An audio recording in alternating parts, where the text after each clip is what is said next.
Elara and the Magic Candlestick. The dusty shelves of Grandpa Silas's antique shop were filled with forgotten treasures. Leo loved spending his afternoons here, imagining the stories behind each old clock and wooden toy. While moving a stack of old books, he found a wooden box tucked away in the corner. Inside was a brass candlestick, heavily tarnished but covered in beautiful, twisting leaf patterns. That evening, rain tapped against the glass of Leo's attic window. He sat at his wooden desk, unable to stop looking at the strange candlestick.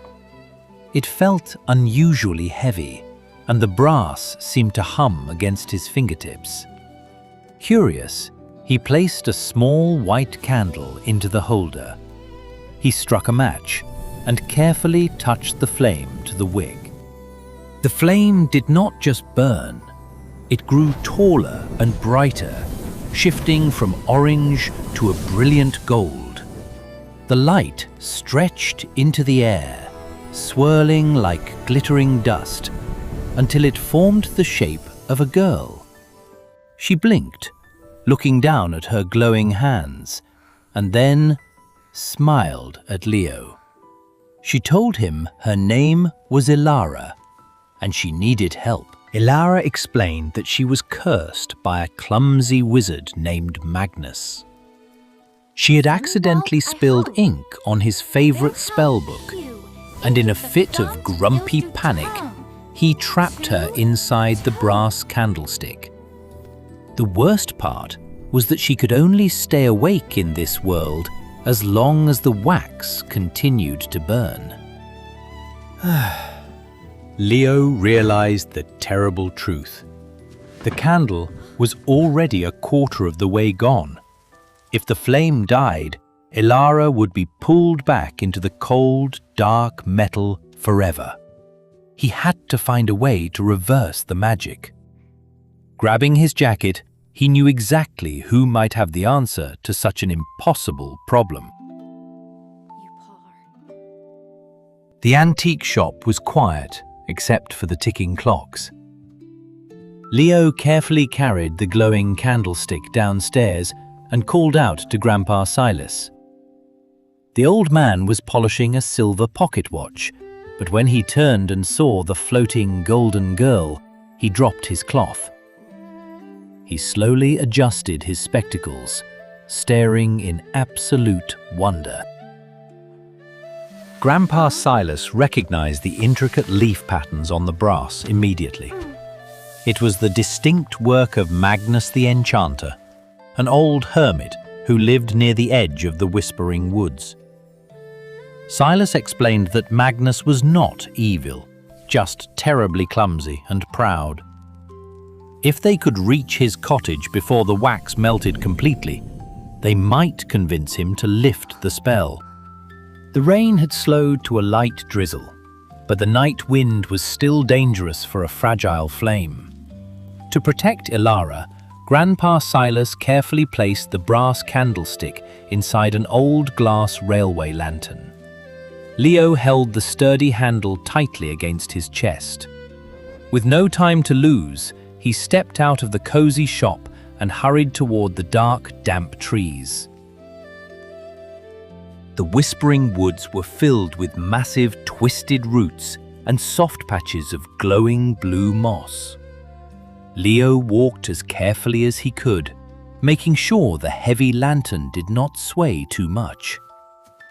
Inside the glass enclosure, Elara looked down at her feet. The candle was now half gone. Trying to stay brave, she pointed toward a faint purple light glowing in the distance. Finally, through the dense trees, a crooked little cottage came into view.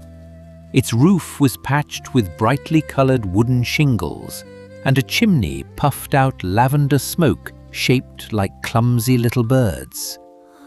Leo let out a though his heart pounded as he hurried up the stone path, holding Elara's fading light close to his chest.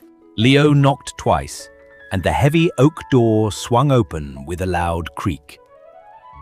Inside, Magnus the enchanter was frantically trying to catch a flock of flying teacups. He froze, his wild grey beard twitching as he noticed the boy. But when Magnus saw the brass candlestick inside the glass lantern, his grumpy expression melted into absolute horror. The clumsy wizard rushed over, his hands trembling as he stared at the little golden figure. He had forgotten all about the curse in his foolish anger, and now the candle was almost entirely gone. Only a tiny stub of wax remained. Elara sat down on the brass edge, looking terribly exhausted, her light flickering as the flame struggled. Magnus frantically summoned a massive, dusty book from a high shelf. Its pages flipped rapidly on their own, throwing small sparks into the air as he searched for the counter-curse. Leo leaned over the table, using both hands to protect the tiny, flickering flame from the magical wind.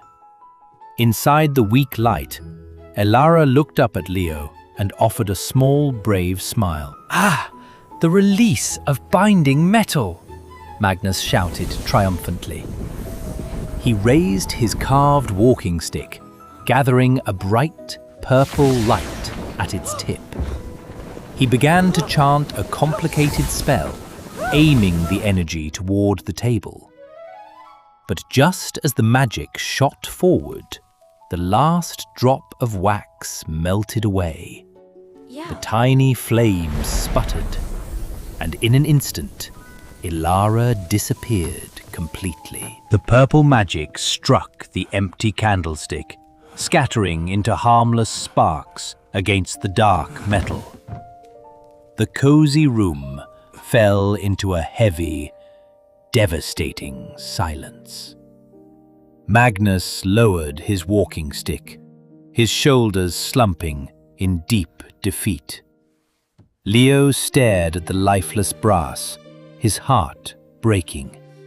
He reached out with a trembling hand, gently brushing his fingers against the cold metal leaves. A quiet tear slipped down Leo's cheek, falling directly onto the cold brass leaves.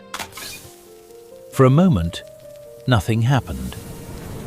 Then, a tiny crack appeared in the metal, exactly where the tear had fallen. A brilliant mixture of purple magic and golden light began to leak from the fracture, slowly spreading across the entire candlestick like glowing vines. The brass trembled and suddenly shattered into dozens of harmless, glowing pieces. A warm, beautiful, golden wind swept through the cottage, lifting the flying teacups and scattering the heavy spellbooks. In the center of the swirling light, the magic began to take shape once more. But this time, she was not just a fading, translucent projection. The bright light faded, leaving Elara standing in the middle of the room. She looked at her hands, no longer glowing, but warm and perfectly real. The delayed spell had worked, breaking the metal just in time to free her completely. Magnus burst into happy tears, while Leo handed her his jacket to keep her warm. By the time they stepped out of the crooked cottage, the rain had stopped. The early morning sun was just beginning to rise, painting the whispering woods in soft pinks and oranges. Magnus waved them off, handing Leo a small bag of magical seeds as an apology. Elara took a deep, happy breath, enjoying the fresh smell of the damp forest. The walk back to town felt entirely different in the bright daylight. When they pushed open the heavy wooden door of the antique shop, the little brass bell chimed happily. Grandpa Silas was waiting by the counter, looking exhausted but instantly relieved. He set down his warm tea and rushed over to hug his grandson, brightly at the real girl. From that day on, the antique shop became a little brighter. Elara stayed with Leo and Silas, finally free to explore the world she had missed. The broken brass candlestick remained on a shelf, but it never held a candle again. Instead, it held beautiful wild flowers, a quiet reminder that even the darkest magic can be broken by a kind heart.